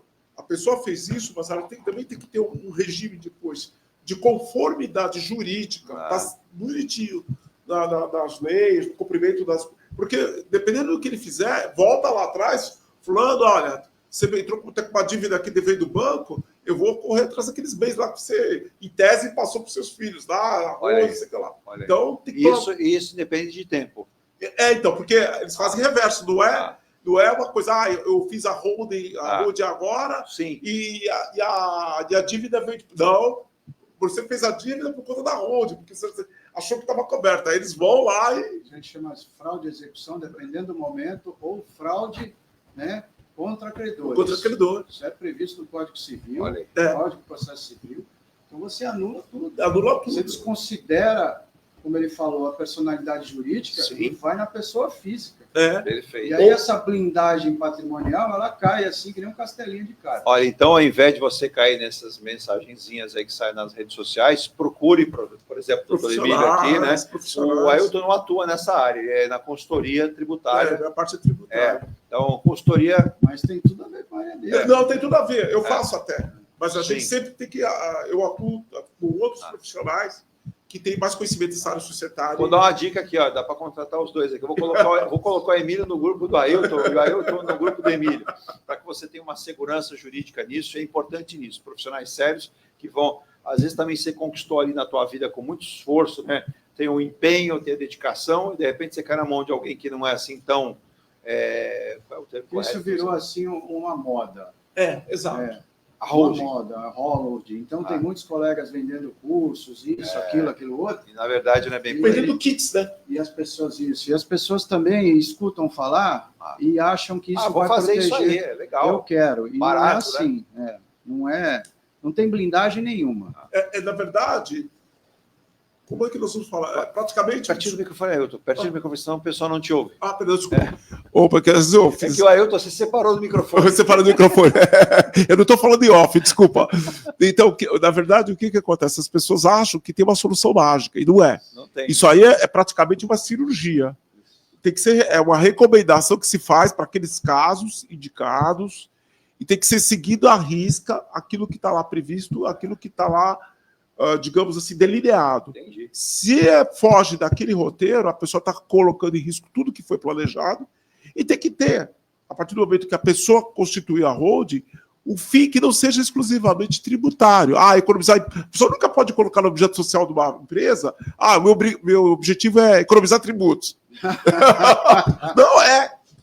Achar que a receita é bobinha. Não é bobinha. Dá até uma margem para fazer a desconsideração da pessoa. Dá um exemplo, então, o que a Dos pessoa pode negócios. colocar nessa holding? O que ela pode colocar dentro da Tem que seriedade? criar um sistema societário legal. O Código Civil tem uma Lista. uma lista de regimes. Que de pode ser que se possibilidades, enquadram nisso. todos legais, e precisa, como falou Ailton, seguir até o final. Aqui. O advogado dá essa orientação, claro. mostra quais as O possibilidades. advogado, tudo Pode fazer um quebra-galho. Esses profissionais aí envolvidos, eles dão na sua respectiva área a orientação de como proceder. Agora, o contratante tem que seguir aquilo ali fielmente. Ele não pode chegar, olha, eu já estou com isso daqui, vou botar uma sunga, vou para a piscina, vou para a praia, e olha, seja o que Deus quiser. E vou começar a tirar dinheiro daqui e dali. Tirar dinheiro do caixa, da boca do caixa, como muitos empresários exato. E aí começa a desandar. Eu quero comprar um carro para o meu filho, para minha filha. Eu quero fazer aquela viagem, aquele cruzeiro pela Europa com a minha esposa. Aí pega lá o dinheiro da empresa, da holding lá, bota no bolso e sai. Entendeu? Entendeu? Bela dica dada aqui. A gente então, vai ao último desculpa intervalo. a brincadeira aí, mas está certíssimo. eu dou exemplos mais... Faz saque a descoberta. Ele não tem nem vínculo mais, né? Porque às vezes ele não tem mais as cotas da coisa, está no nome dos filhos. Ele está lá, digamos, belo e faceiro, está de fora, mas está se aproveitando, morando numa casa, num imóvel lá da holding, está fazendo tudo que não deve. Então isso não é um milagre. Às vezes é melhor você criar um fundo para o seu filho, uma outra coisa, do que fazer uma holding. Deixa eu mandar um abraço aqui, porque estava até estranhando aqui. Ô, Antônio Sérgio, um abraço para você no Guarujá, disse que estava com saudade da gente aqui. Bom dia para você também, né? Hoje, um pouco mais tarde, é o seu alô, dizendo que nós falamos no começo, e ele concorda e diz, literalmente, que o que aconteceu no Guarujá é descalabro total, e segundo ele, o novo prefeito precisa ficar atento, precisa acordar para a realidade, que o Guarujá está no abandono há mais de 4 administrações, e em uma só ele acha impossível resolver. O doutor Roberto Monteiro, também da Ponta da Praia, manda bom dia, né, para a gente aqui. Estávamos sumidos. Ele pensou que tínhamos nos aposentado. Por enquanto, não. Não há a menor chance da aposentadoria. Segundo o cálculo que eu tenho feito, e a Virgínia, né, Virgínia? Nossa aposentadoria está próxima, lá para 2070, 2075, algo assim, né? Baseada nos cálculos do próprio governo. Eu vou para o último intervalo, e o doutor Emílio Puimi, e também o nosso doutor Ailton Cláudio Ribeiro, né? Consultor tributário, advogado. Emendas avançam sobre o orçamento e consomem 74% da verba dos ministérios. Se eu sou ministro, eu falo assim, presidente, dá para o senhor me dar uma licença de 3 anos? e vou embora. Porque, inclusive, na sexta-feira à noite, o ministro Flávio Dino também, né? Ele está dando 30 dias para o governo federal e os estados criarem regras para aplicação de emendas parlamentares a universidades, e o ministro do STF apontou um número significativo de fundações ligadas a instituições em auditoria do CGU. E que não está muito claro isso. Ele quer clareza, como ele falou, ele já foi aquele inimigo número 1 dos deputados no final do ano. Não foi, não. Acho que continua. Continua, né? Continua. É que o ano terminou renovada a raiva. Acho que está multiplicada a raiva. Que agora acho que os deputados e senadores querem aumentar. Sim. O ódio mortal pelo Flávio Dino. Não, o teto eles querem elevar o teto das emendas. Não, eles querem aumentar as emendas, querem aumentar o fundo partidário, o fundo eleitoral, tudo eles querem aumentar, né? Exato. O gasto deles é auxílio. Tem uma solução para isso aí. Vamos votar o parlamentarismo e deixa o Congresso fazer o que quiser. Quero ver quanto tempo dura. Olha exemplo aí. Na Alemanha, o primeiro-ministro foi retirado. Coreia do Sul, lá também houve a mudança também, que são países... No Canadá, o primeiro-ministro Trudeau também... Eu quero ver eles governarem o país com esse caos total. Que deixa o presidente sendo só o chefe de Estado, acaba com o ministério, vai ser o Congresso. Deixa eles... resolvam o problema do país. Bom, vamos a intervalo, Virgínia, na volta. Fácil, né? Finalzinho, aí o Emílio comenta, então, essa questão dessas emendas que estão avançando 70%, quase 80% do orçamento do Ministério vai só em emendas. Eu volto já, não sai daí. Um abraço também, deixa eu mandar um abraço esperto lá, o pessoal de Praia Grande, o Denilson na Curva do Oeste, um abraço especial ao prefeito e ao vice-prefeito de Praia Grande, ambos já estiveram do programa, o prefeito Alberto Moran, o vice, quem não lembra, né? Ele esteve conosco aqui também, agora me fugiu até o nome. O vice-prefeito de Praia Grande, o ex-jogador de vôlei lá, de Praia Grande. Daqui a pouco eu lembro aqui, o vice-prefeito, o jogador de vôlei, esteve com a gente aqui também. Exato. E ele esteve com o Rodrigão. Um abraço ao Rodrigão, vice-prefeito de Praia Grande. Voltamos já, Virgínia.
Venha morar na quadra da praia.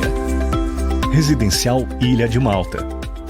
2 ou 3 dormitórios, terraço gourmet e até 120 meses para pagar. Lazer completo com academia, piscina, salão de festas, de jogos, grill e brinquedoteca.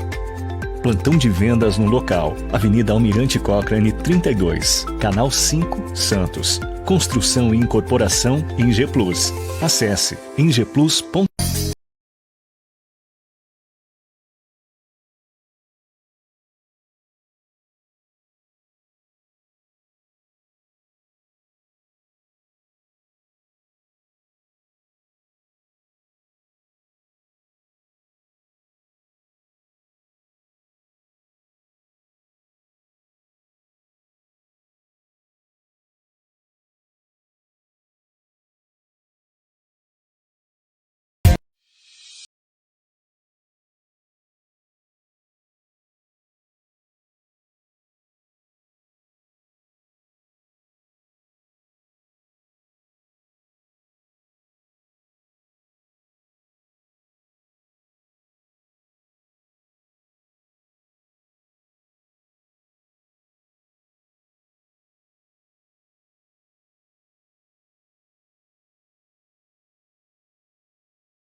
Filial e pontos de apoio em mais 12 estados, nos principais portos e aeroportos.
Mecânica Eliomar, oficina especializada multimarcas, com garantia de segurança em todos os serviços, injeção eletrônica, elétrica e mecânica em geral. Mecânica Eliomar, essa...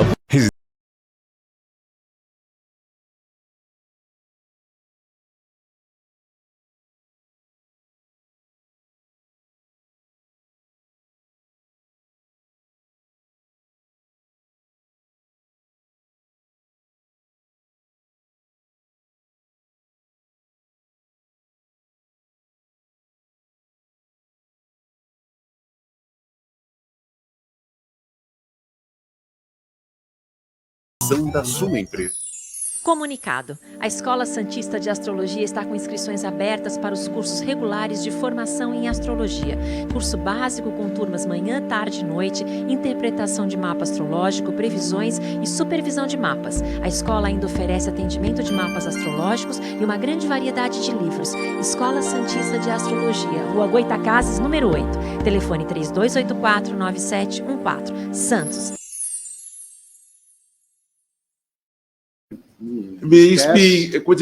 Já estamos de volta às 10 horas e 5 minutos aqui com o nosso ponto a ponto dessa segunda-feira, dia 13, né? 13 de janeiro de 2025. Não se perca, hein? O ano está voando, hein? 2025. Daqui a pouco já vou falar para você. Olá, bom dia. Estamos aqui em março de 25, em setembro, o ano voa e cada vez voando mais, né? E outro dia lembrei que estava na praia na virada do ano, né? E já estamos no dia 13. Exato. O mês de janeiro correndo e as contas correndo atrás de você, ou você correndo atrás das contas para colocar em dia. Correndo delas. Correndo delas, né? Há quem diga que a melhor coisa a se fazer é não correr delas, é tentar conversar, se entender com as mesmas e colocar em prática. Agora, Ailton Emílio, com emendas avançando sobre orçamento em 74% da verba dos ministérios, e aí o Flávio Dino cobrando, né, em relação a isso. Como é que fica essa situação de emenda, que é algo que é dinheiro que o governo tem, que é arrecadação, e aí os deputados e senadores distribuem a bel prazer, da maneira como eles acham que tem que distribuir, e muitas vezes distribuem onde não precisa. Não, e outra coisa, que justamente foi um dos grandes problemas da celeuma com o Dilma, com o Dino, com o ministro do Supremo, foi justamente a falta de transparência, porque indicou para que vai isso daí, que é todo um trajeto da verba, para saber, até para se poder verificar a licitude do que está se praticando. Isso. Eu acho que é esse que é o grande nó da questão. Porque é dinheiro público. É dinheiro público. Entendeu? 74% do orçamento do Mas Ministério é o muita que coisa em emenda. acontece? Isso aí começou no governo anterior, e quando o presidente Lula assumiu... Virou uma praxe, né? Não, ele deveria ter dado um break nisso aí. Basta. Porque... Tudo bem, mas ele pode sofrer impeachment. E ele foi pressionado ainda no final do ano passado pelo Arthur Lira, também o Rodrigo Pacheco nem tanto ficou ali, mas a gente sabia que existia já uma conversa com os seus substitutos também para continuar pressionando. Exato, com o Alcolumbre e com o Mota, que o Hugo Mota. O Hugo Mota, que é será o novo presidente da Câmara. Alcolumbre Raposa, com experiência, o Alcolumbre falou 2, 3 palavras, disse, vai ser do nosso jeito, não do jeito deles. E o presidente Lula se viu meio que numa...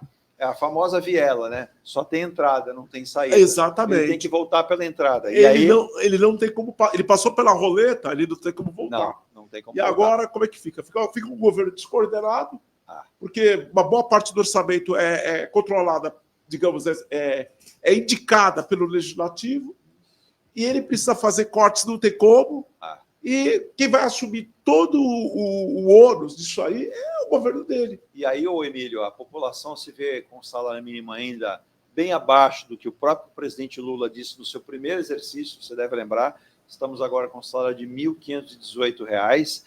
Na sexta-feira tem uma novidade, o teto de seguro-desemprego subiu para R$ 2.421 após o reajuste. O que se interfere, Emílio, para o seguro-desemprego, na sua visão? Interfere? Como assim? Não, a gente fala que o teto de seguro-desemprego, então você tem um teto. Esse teto alcançou agora a marca de R$ 2.424. Vão pagar até esse valor em várias prestações. Não passa disso. Não passa disso. As pessoas não vão receber. Mesmo que a pessoa receba, por exemplo, R$ 5.000. Eu ia te perguntar. Ela vai receber até esse teto. Não passa disso. Em parcelas, dependendo do valor. O seguro-desemprego ele era pago em 5 parcelas, não é isso? Em até 5 parcelas. Mas agora, com esse teto, provavelmente vai ficar em 3 parcelas. Eu ia citar isso. Não vai chegar assim. E aí, na verdade, o seguro-desemprego está perdendo o objeto dele. Exato. Porque é para garantir por um período que a pessoa esteja desempregada, que ela receba uma renda. É para não ter perda total de renda, né? Próximo ao que ela recebia. Não a mesma coisa, mas próximo. Agora, você colocando um teto baixo como esse, isso ele perde o objetivo. Vai manter completamente.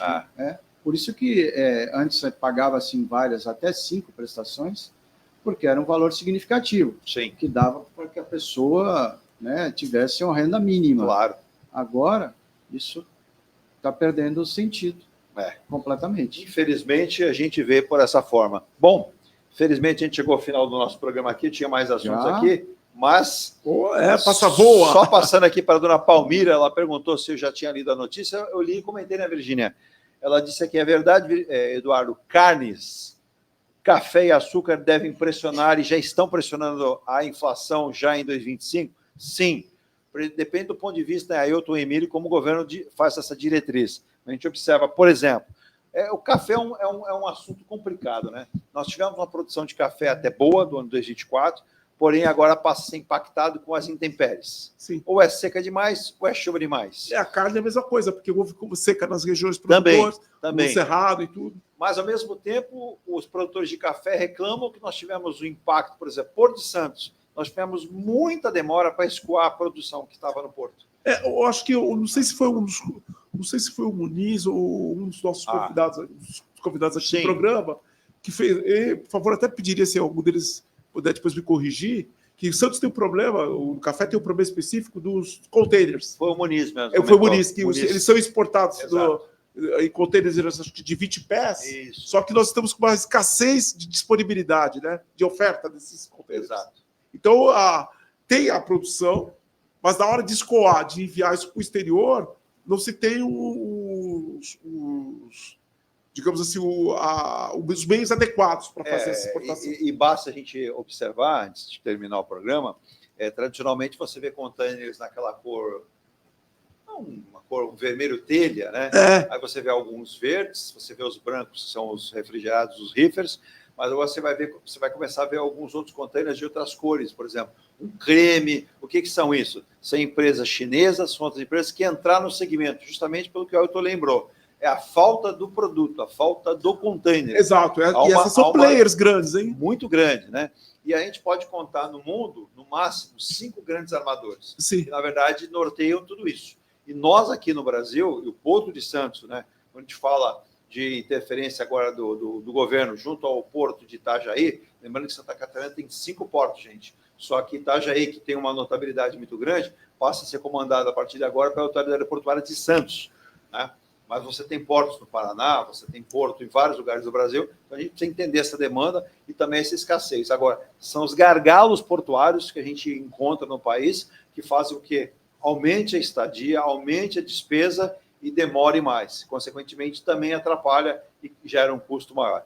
Meu querido doutor Emílio Puimi, uma ótima semana, um 2025 com certeza de muita saúde, né? E resoluções em nossas vidas, a gente precisa de muita resolução na vida e que o governo já não nos atrapalhe, se ele não atrapalhar, já ajuda, né? Mas quem precisar entrar o ano para resolver questões através de direito, através de não uma demanda judicial, mas de um acordo ou de um processo muito bem feito, que aí não demanda de desgaste, porque tudo que gera desgaste gera problemas. E hoje as pessoas, o emocional e a saúde são as vítimas principais. Como é que fazem para encontrar o doutor Emílio Puimi? Uma ótima semana para nós todos, né? Um ótimo ano. Que o ano seja maravilhoso. Seja melhor que mais 2024. Melhor, sempre melhorando, né? A gente tem que dar essa esperança, expectativa. Mas quem quiser me encontrar no telefone 1399-166-1083. Lembrando, doutor Emílio Puimi tem especialidade de direito previdenciário, trabalhista e consumidor. Olha aí, ó, são áreas importantes, na verdade, estão todas ligadas ao nosso dia a dia. Não nos faltam problemas para resolver nessa área. Repita só mais uma vez o contato. 1399-166-1083. Maravilha, né? E você já sabe, você o encontra muitas vezes aqui também no nosso programa. E também saudando aqui, desejando um ótimo ano, né? Obrigado. A filha do doutor Emílio está em visita aqui, né? Matando saudades da família. Férias. A minha também, está indo embora agora dia 16. Está indo embora... Vai voltar para Lisboa. Vai voltar para Lisboa. Como diz nosso querido doutor Leal, volta para emburrecer um pouco mais. O doutor Leal fala isso, mas ele fala de sacanagem. Não, sei, é piada, mas Que ele disse assim, Portugal nunca esteve tão evoluído e tão à frente, hoje desenvolvendo várias áreas, como está atualmente. Exato. Merecimento da comunidade portuguesa. Eu falo, e Portugal ainda desperdiça muitas oportunidades. Sim. Porque é o país mãe da língua lusófona, né? A pátria mãe da língua lusófona. Então nós temos, pelo menos, Brasil, Cabo Verde, Angola, Moçambique e o Timor, que são só para colocar. Quer dizer, Portugal teria o próprio Portugal, que é da União Europeia. Sim, a porta de entrada. A porta de entrada tem um potencial enorme para trabalhar toda essa comunidade lusófona. Se souber trabalhar isso nos próximos anos, vai ter muita coisa aí para apresentar para o mundo. Eu vi alguns parlamentares, alguns representantes lá do governo português dizendo que esse é um ano importante para que Portugal abrace mais a ida, né, de jovens de vários pontos do planeta, do Brasil especialmente. Eles querem crescer muito em tecnologia e desenvolvendo muito na parte industrial também, né? E é importante que jovens brasileiros, e na área de vocês, da área do direito também, existia um acordo, e esse acordo foi meio que cancelado, né? Exato. Mas já existem lá autoridades portuguesas entendendo que seria de bom tom rever esse acordo para facilitar esses profissionais brasileiros, que, além do que, vários deles representam conglomerados brasileiros que podem se instalar em Portugal, levando recursos para Portugal.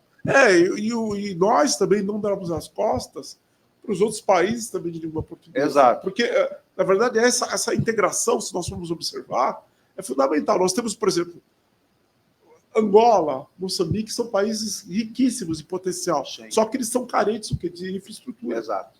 E nós temos empresas de engenharia no Brasil que, após toda aquela... Não estou fazendo julgamento, mas todo o tumulto da Lava Jato, eles perderam o mercado, algumas até subiram do mapa, mas que tem agora, nesses países, também um potencial de trabalhar. Sim. Mas agora depende do quê? Da gente, comunidade aí lusófona, trabalhar juntos. Olha, eu preciso de uma porta da União Europeia. Onde que eu estou? Portugal. Eu preciso dos recursos naturais. Eu tenho lá na África. A sua filha vai atuar em qual setor? Daí? Ela está trabalhando na área de sustentabilidade. Olha aí, ó, que é importantíssimo, e Portugal também tem contratado alguns técnicos de vários pontos do planeta para entender isso. É um país pequeno, mas sabe que tem que preservar e tem que ser aquilo racional. E nós precisamos seguir o mesmo caminho. Porque são seguidos alertas de clima, são seguidos problemas sociais que a gente tem convido, problema de imigração também, que é uma coisa que estamos regredindo, porque às vezes essa xenofobia que alastra aí pelo mundo afora é danosa, porque muitas vezes essas pessoas que buscam refúgio já são refugiados de guerras. Exato. Guerras que às vezes não foram provocadas nem pelos países, mas às vezes disputa entre as potências. Ailton, por gentileza, o seu contato... 13 99 713 11 35. Só aproveitando aqui no final, eu sumi um pouquinho da imagem aqui, ó. Estou com o cartão aqui dos dois excelentes profissionais. Eu estou agora muito chique desde o ano passado. A dona Virgínia conseguiu, né, Virgínia? Olha aí, ó. Para que você tenha na tela, o cartão mais escuro aqui do lado esquerdo é o do Ailton Cláudio Ribeiro, e esse aqui, EP, que é de Emílio Puime, é o contato. Inclusive, aquelas pessoas que disseram do código de barras, não, viu? É o QR Code, viu, gente? Do doutor Emílio foi sanado, pode abrir tranquilamente, com muito cuidado. Aqui eu vou fazer a mudança aqui do cartão para a parte de trás aqui, ó. Agora você veja, ó, o do Emílio sumiu o QR Code, apareceu do Ailton, tá? Agora a gente faz assim, ó, tá vendo? Ó, o QR Code, o contato aí dos dois profissionais, mudando de novo, aparece o QR Code do Dr. Emílio e sumiu o do Dr. Ailton, né? Mas isso faz parte aqui dos nossos profissionais que estão sempre prestando o seu tempo e sua capacidade para contratá-los. O contato, Ailton, o seu contato para fazer é o 13 997 13 11 35. Tá aí, ó. 13 997 13 11 35. Ailton, ótima semana. E um ótimo ano para todos. Para todos nós. É bom desejar no começo, Virgínia, que a gente tem testemunha. Depois o pessoal não pode reclamar. Até o final do mês a gente vai desejando. Mas eu acho que esse ano vai ser. Eu acho que eu vou desejar feliz 25 até abril, viu? Eu acho que só para o dia 1º. Acho que eu vou parar dia 30 de dezembro. Vamos precisar, pois. E a gente não sabe nem o que pode acontecer até o último dia. Porque não está fácil. Vamos embora, Virgínia. Amanhã, mais uma edição do nosso Ponto a Ponto, a partir das 8h30 da manhã, ao vivo pela Rádio Star News, pelo Facebook, YouTube e todas as redes sociais de Santos, litoral de São Paulo, para todo o planeta. Ótimo dia, ótima semana. Espero que você tenha uma semana brilhante com todos nós. Tchau. Tchau, tchau.